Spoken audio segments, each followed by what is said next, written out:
Welcome back. It is 1647. In the last one, we had Priscilla starting an affair with her brother-in-law. Not good. Elias finally getting what he deserves and dying. Humphrey getting married to Temperance.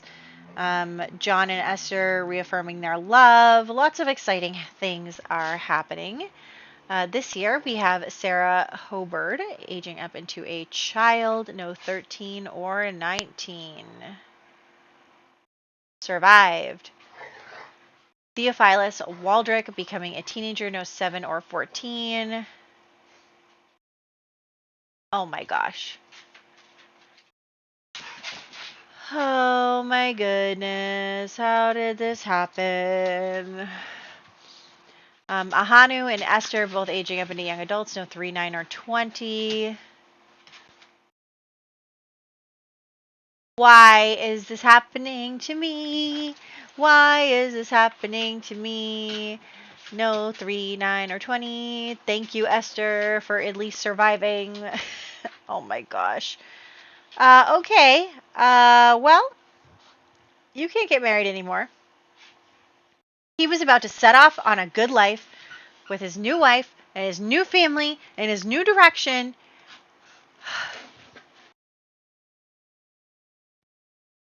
I don't know how that happened. All right. Weedamoo is aging up. Jacqueline is aging up. Squanto is aging up. A few babies will be born this year. Like 3 babies will be born to this family this year. But anyway. Oh my goodness, I'm so upset about him. Okay, it's fine. Everything's fine. Everything's good. We're not going to worry about it. Anyway, let's hop into the game. All right, so we are actually going to start here in the Hobert household that is still in England. And as you know, in the last one, Priscilla and Philip did start a affair, which is not good and bad for both of them and also mean. But basically, they're not being super careful anymore. It's been a little while. It's been like a year. They've been getting away with it. They've been getting more brazen. And of course, that obviously means that we need Abigail to catch them. Now, Abigail, furious, of course.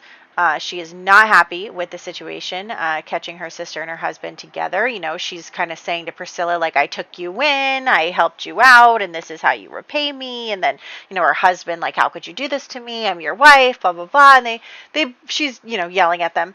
And basically, it comes down to Philip does not, you know, take Priscilla's side, right? Philip is like, oh, I'm so sorry, you know, I love you, you're my wife, like, you're the one for me, like, it doesn't mean anything, you know.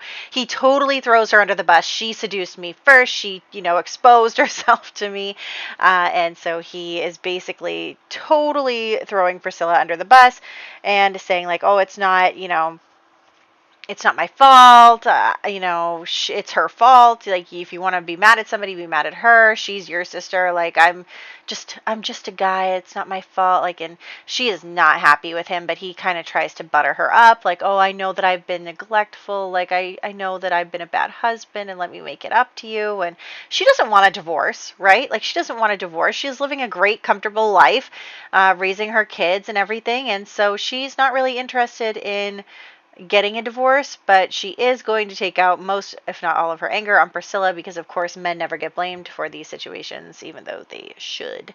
So, you know, he gets 50% of the blame. So, anyway, Abigail has decided that, you know, it's Priscilla's fault because she doesn't want to have to deal with the fact that, like, she's got no support system here besides her husband.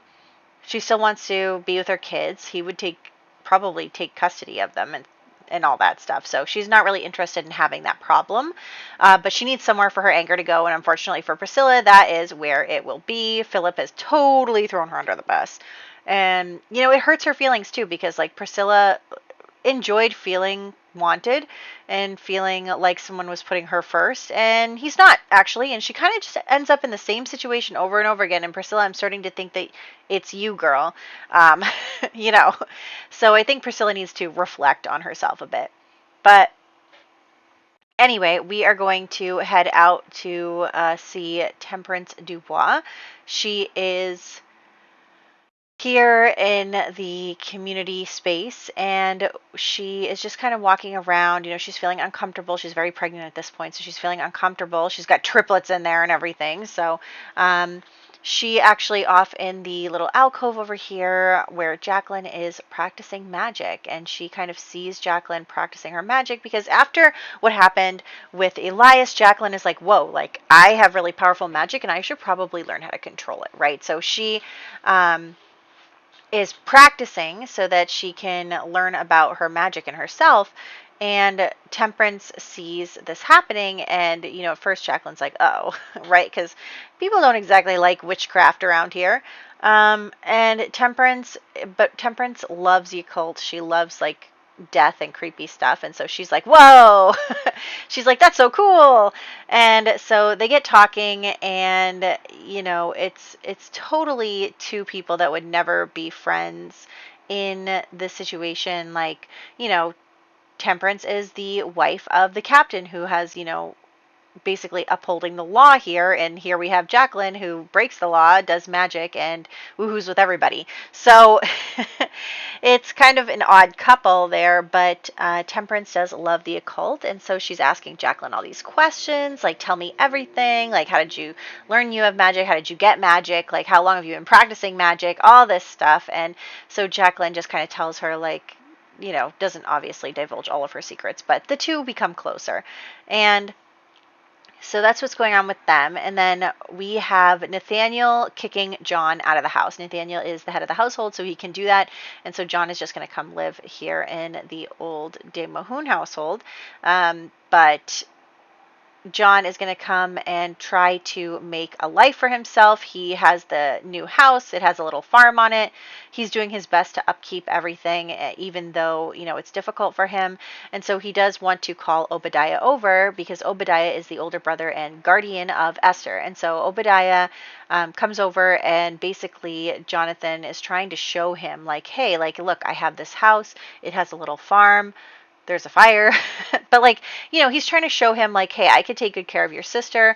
Like, I work really hard and we're really in love. And so, like, can I have permission to marry her and all this stuff? So he's very much like trying to get that permission from Obadiah, because that's how things were done back then. And he wants to show that he will take good care of Esther and will make her very happy. So he's cleaning up the house, he's doing the laundry, he's taking care of the garden, he's just doing everything that he can in order to show that he is someone who can provide for her. And so Obadiah likes what he sees, and he's like, you know what, dude, like, you seem like a good guy, all that stuff. Yeah, he said dude, absolutely. But yeah, so all of that to say that Obadiah does give his permission for them to marry. Then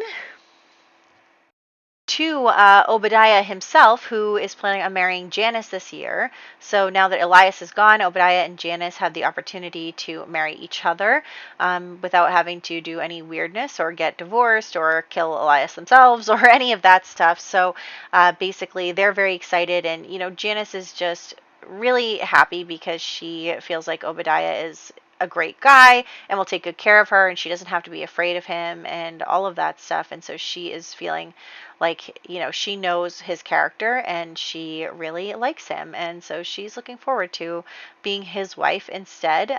She kind of is thinking to herself, if she just had more time, if her family just gave her more time, she could have found him before the whole debacle with Elias. But regardless, they end up together anyway. They end up being able to be together and be happy together. And so they are really glad about that. Obadiah is actually going to move in with Janice into that house, even though technically I think she would have moved into his house because he is the head of his house and taking care of his siblings. But all of his siblings are teenagers at this point, and they can take care of themselves. And we didn't really have a lot of room in that household left. So I was like, okay, let's just move him out, and that's fine. So he's still going to be, maybe we'll just say he's just maintaining two households. He's maintaining the separate household with Janice and their children, and then also maintaining the household with his siblings until they are ready to get married and have houses of their own. So, yes. We are going to rename her Hobert. We're going to do all of the documentation stuff in order to remove her from the townie list, because now she is one of our Sims. She is officially in the first page of the spreadsheet there, they're going to have 8 children. These Hobards are so fertile, I swear. They're going to have 8 children. And yeah, they're really excited about their future together. So let's send them home so that they can woohoo and get pregnant and start their family of 8, which is insane. But here they are. We'll get them going and they will enjoy. So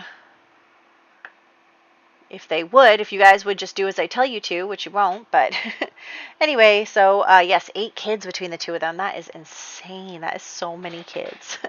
That brings her right up to her adult birthday because she only has 8 years left.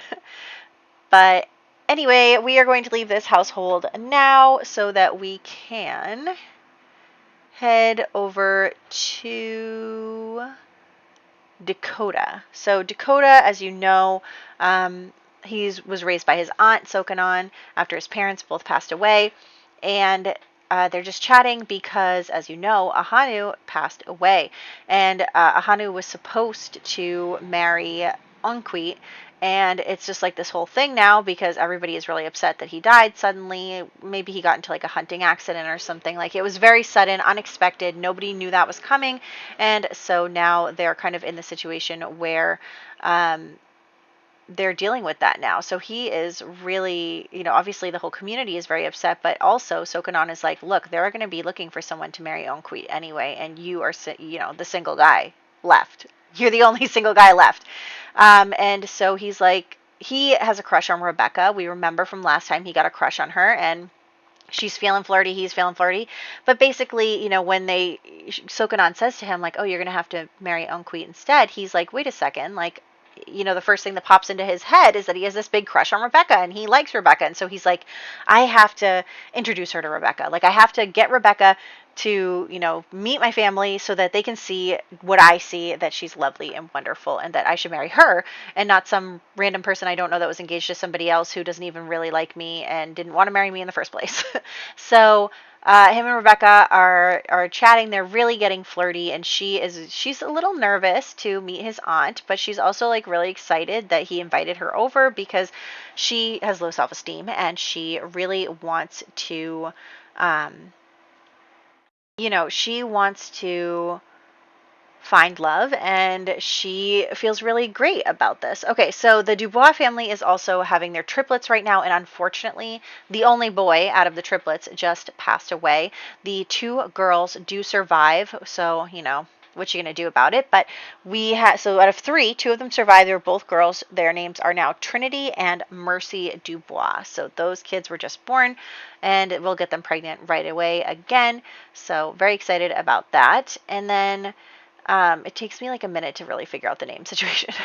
But anyway, so yeah, Sokanon is meeting Rebecca, and, she likes Rebecca. She thinks Rebecca is nice. She is not really worried about it, but like at the same time, she's kind of like trying to warn Rebecca, like, hey, like, you're not going to fit in here. You're not going to, it's always a disaster. Like all the people who have moved here from, your settlement have not been happy. And so she's just kind of trying to warn her, like, hey, like, I don't know what kind of life you think you're going to live if, I can see the way that you and Dakota interact with each other, but like, you got to be really thinking about exactly what you want because I don't know that that's going to work.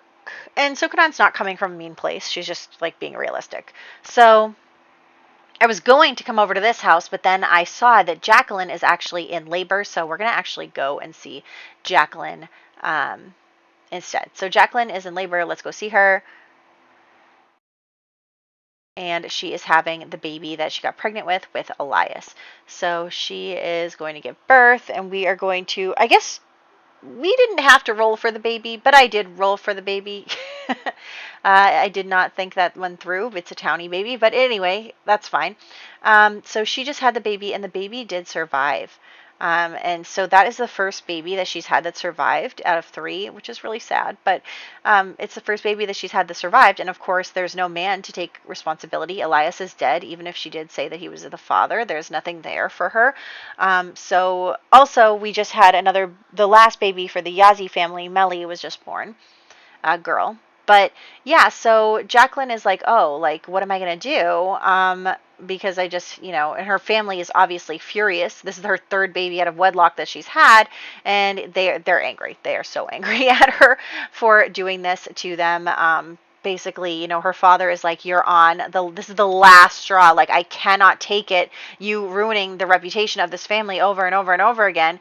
And so, they're really struggling, and Jacqueline's sick of hearing it. She's like, I don't know what you want from me. Like, I'm already ruined. I should be able to do what I want. I should be able to do whatever I want. And so she's kind of at the point now where she doesn't even care. Like, having that interaction with Elias has kind of shown her that no one is ever going to want to marry her, basically. So she is really heartbroken about that. And so she is struggling, and she is just like, I should do whatever I want then, because it's not going to matter.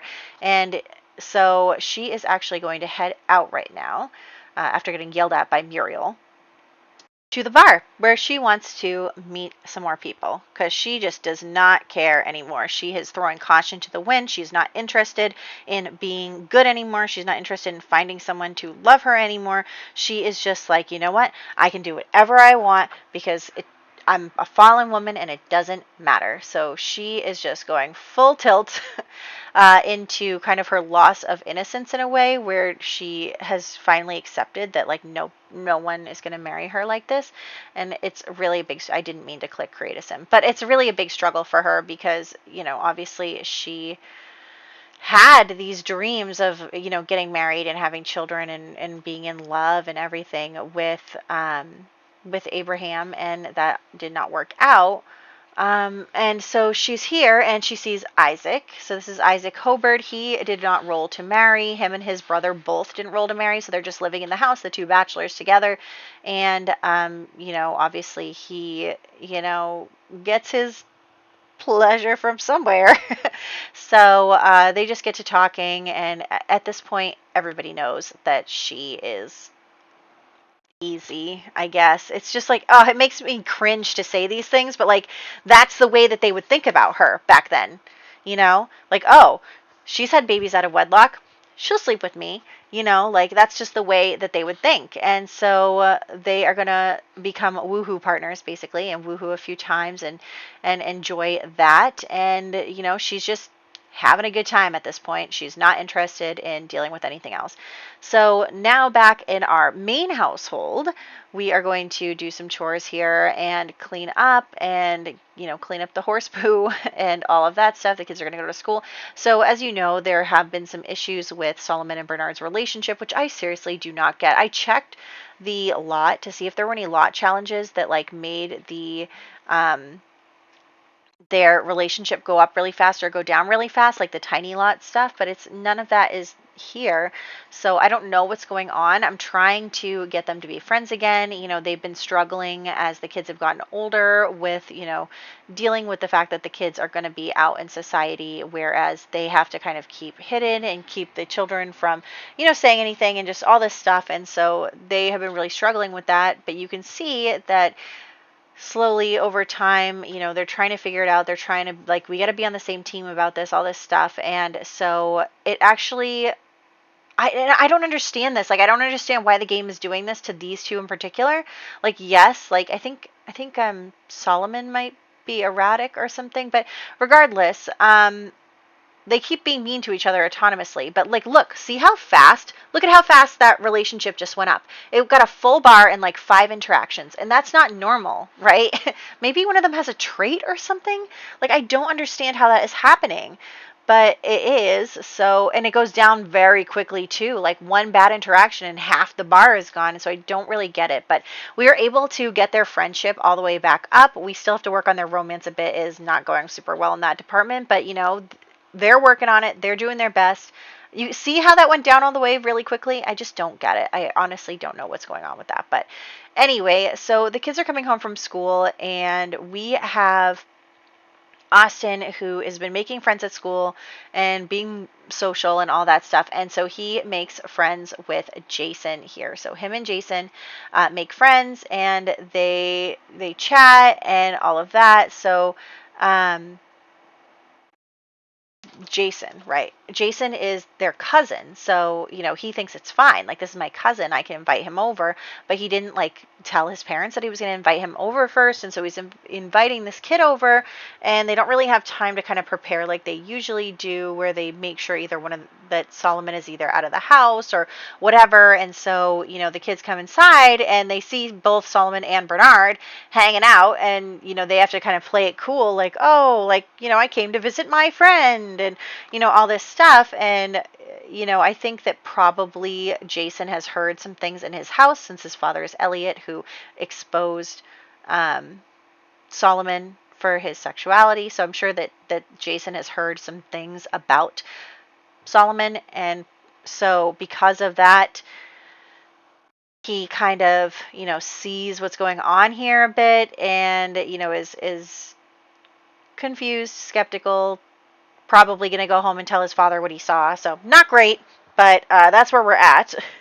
And of course, Austin has to get a little scolded, being like, come on, you're supposed to say something when you invite someone over.